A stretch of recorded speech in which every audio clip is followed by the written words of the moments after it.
If I could go back and speak to the younger and unsuccessful at manifesting version of myself, this one thing is what I would tell him to ensure that going forward he succeeds just like I do now. Persistence really is the key to manifestation success. Now, I know that you would have heard that across numerous different channels on your search for the answers, but today, as I always do, I'm going to be giving it to you in a slightly different light with a bit of an example and demonstration, as well as a caveat at the end that's going to make it easier for you to persist in a healthy and effective manner. But why is persistence the key? What even is persistence and what makes it the key? Well, we know that persistence, at its simplest form, is the act of doing something again and again and again and again, usually to obviously garner some kind of result. But why is it the key to manifestation then? Well, we know that in order to manifest, we need to feed our subconscious mind the story more dominantly that we have that which we desire to have already. So let's say, for example, that you are manifesting a relationship. Right now you're single and you've got your eye on someone. In order to manifest that someone, you need to be showing your currently single version of you, your mind, that you already have that specific person right now. And the way in which you do this is by thinking, feeling, and acting from the perspective of having that person.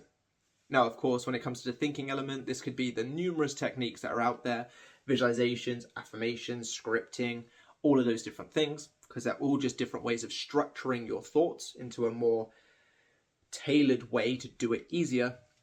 But it is essentially doing those techniques or just thinking from the perspective of having your desire consistently and persistently enough to make it a dominant story in your subconscious mind so that your subconscious mind can get to work making it happen. But why do we need to persist in order to make that happen?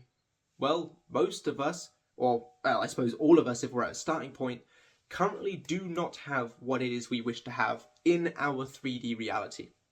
Which means every single day we are essentially fighting our five senses. We can see that we don't have it. We can hear that we don't have it. We can taste that we don't have it. Smell that we don't have it.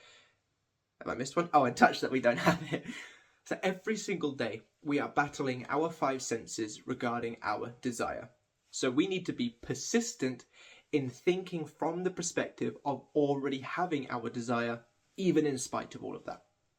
Some people will succeed faster than others, depending on that story within their mind and depending on how consistent and persistent they can be.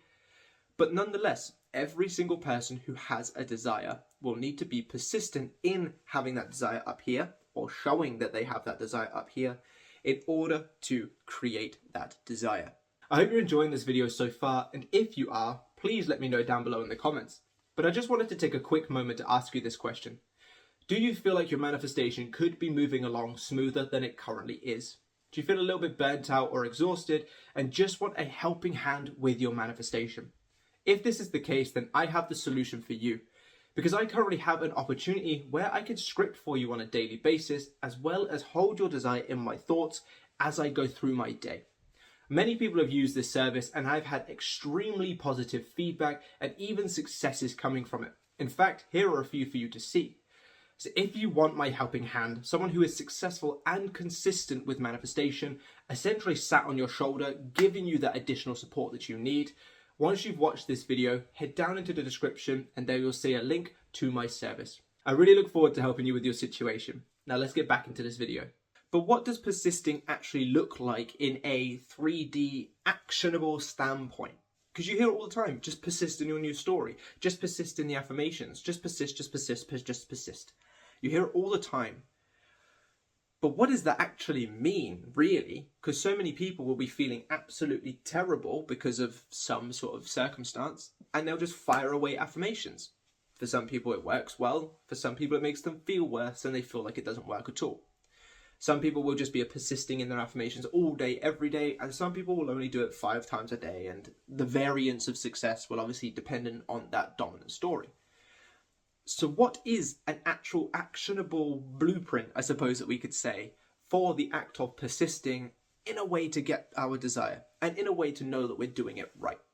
Because one question I've had a lot through some recent clients is, how do I know that I'm persisting correctly? And if I feel insert feeling and I still choose to do my affirmations, Am I persisting correctly, or am I hurting myself more? So obviously, clearly, despite there being so many videos out there, there is still that question.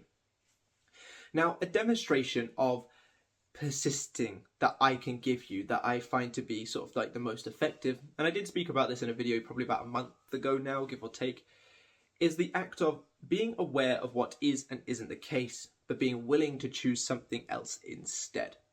As I say in all of my videos, what comes up is not what matters. It is where you take those thoughts from there. If you're single right now and you're manifesting a relationship and you have the thought of, I'll probably never be with them, so what? You've had a sparing thought. It's human to have those thoughts. It's human to have intrusive thoughts, or to say, hey, look, I don't currently have them right now, so my thoughts are going to reflect that. It is perfectly normal and not a problem. What either becomes the problem or what becomes the solution is where you take those thoughts from there. If you've had the thought of being single and that you're not going to get your person, so what? It's come up, nothing you can do about it now in terms of the fact that it has come up. But what you can do about it is ensure that you are showing your subconscious mind the correct story that you wish to be true going forward. And that can be as simple as looking at it like, what am I even thinking about? I'm not going to get this person. They're already my person. We're already in a loving relationship. It's amazing. It's the best thing for both of us. And then you go on with your day once you feel kind of better and you feel like that story has really solidified in your mind for that moment. Of course, very sort of basic example, but that is persistence. You have had some opposition, the thought of not having your person, and you have chosen to be persistent and to follow down the path of having your desire instead. Now, you could have chosen absolutely to spiral on that thought and go, oh my God, yeah, I'm never going to get them. I've been doing this for a week. Oh, they've got this, they've done this, they haven't texted me. You could absolutely do that, but then that's being persistent in the old story. That's being persistent in the story you don't want to be true, therefore leading to the actualization of what you don't want to be true. Because every thought that you have has the potential to create. So why bother even risking the spirals? Why even allow yourself the moment to spiral if it isn't being effectively overcome? Which I will get onto in a minute because that's a very important factor. But in essence, persisting is being aware of what one of your senses is showing you or your thoughts are showing you, and choosing to go down a different path instead. An example that I give quite a lot, and a lot of people have really liked it, so I'm going to give it again here, is even the richest person in the world would probably have, even if sparingly, the thought of going broke. But the difference that separates them from someone who actually is broke is when they have that thought, they don't go down that path. They don't start doubting and fearing and wondering when they're going to lose their money or panicking about it. They go, I got millions, billions even. Who cares if I was to lose it, or I'd make it all back up. Or, even if I lost 99% of my money, I'd still have 100 million in the bank. They would laugh that thought off because it really isn't true for them. But someone that is poor and has a thought about, like, what if I lost the last of what I have? They would freak out. They would go into a panic mode. They'd start sort of saving and trying to claw all their money in, keeping it tight, which obviously is an action of lack, therefore going down that path. What comes up isn't what matters. It is where you take it that does.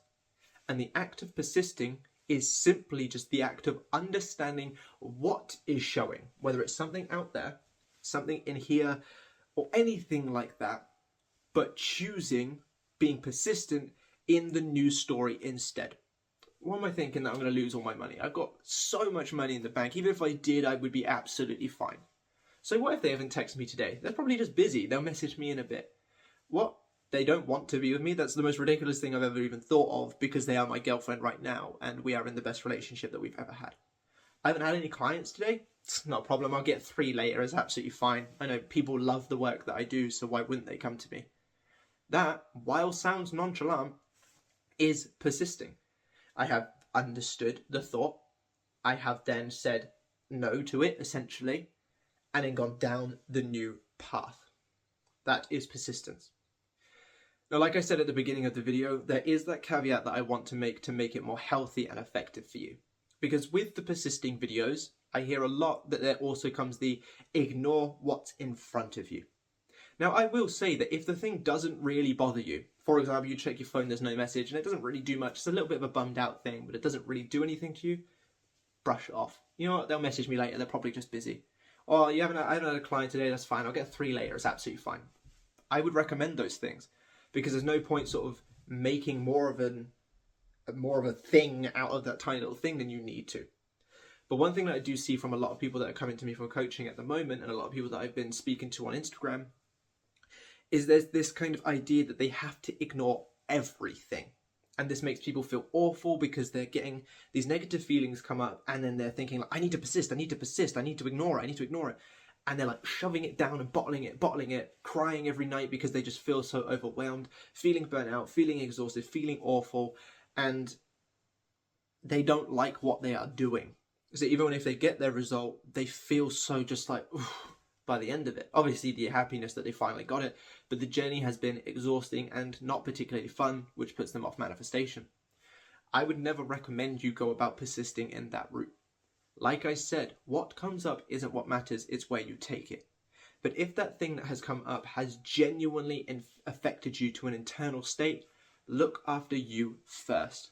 As I always advocate in many of my videos as well, you should be getting yourself to being up here on your throne and your person being a bonus to you. And that is no different to when your feelings are hurt, or when you feel stressed, or when you feel burnt out, or when you feel any kind of these things. I recommend in this instance to make persisting an act that you can be consistent with doing, releasing those emotions first. If you need to cry, cry. If you need to punch a pillow, punch a pillow. If you need to set boundaries because you've been genuinely disrespected, do so. Because what's going to happen, and I know there's going to be some people saying, oh, well, that's going into the old story, that's reacting. Hear me out first. What's going to happen is you are essentially taking a step back to put yourself in a better position to then leap 10 forward. Because if you release those feelings and you get yourself to a calm and a happy position, you can now go back to persisting in the end result so much better because you are not feeling anchored or weighed down. But on the flip side of that, if you try to bottle it up and ignore it, in a lot of cases, and I know there's going to be someone that says, that doesn't happen to me, in most cases, what happens is you explode at a later date. You finally get your person back, but then all the old insecurities that you bottled up come flooding back in. Or you finally see your person and they do the tiniest little thing that you didn't agree with, but because you've bottled up all this anger and hurt and upset from the past, you explode and make everything worse. This is something that I see so often. And then because the person has spiraled and exploded, they then start panicking about their explosion and spiral, and of course they're showing their subconscious mind the undesired story. So, by releasing and allowing yourself time to feel what you're feeling and to effectively overcome it, you are taking a step back, potentially, to leap 10 forward. But by doing the opposite, where you ignore it, yeah, you might carry on trudging forward, but there's going to be a time when it explodes, more often than not, and that will take you 10 steps back. Because you're going to explode, which means you're probably going to do something in the 3D reality that makes you then spiral and panic even more. You're going to be reacting to what you did. You're going to be reacting to the way that they reacted. You're going to be panicking about whether or not you ruined it and if you fucked it up and if you have time and all those kinds of things. And those concerns are going to be taking you step further back. And you're going to feel awful doing it. So when persisting in this manner, ensure to look after you first. Release those feelings, allow yourself the time to breathe essentially, and then when you feel better, persist in your new story. Because the fact that you've taken the time to feel things through doesn't matter, because what comes up doesn't matter, but what it has done is it's effectively sharpened the tools of your manifestation arsenal so that you can go forward chopping down your opponents easier. A bit of a gory analogy. But it's essentially sharpening your tools. It's essentially putting you in a better state to be able to manifest better instead of going at it with a blunt set of tools and actually not really doing anything because you feel so awful inside and you're panicking and spiraling about those feelings. Always look after yourself mentally, physically, and spiritually and emotionally, and then let your desire come in as a bonus. And if you do that, there's going to be nothing holding you back anymore. But when I do say to let those emotions out, final distinction that I want to make, that does not mean sit in it and spiral in it. That does not mean sit in it and dwell in it longer than you need to. That means understand what you're feeling and why, understanding how you can overcome it, overcoming it, and then jumping back onto your new desire.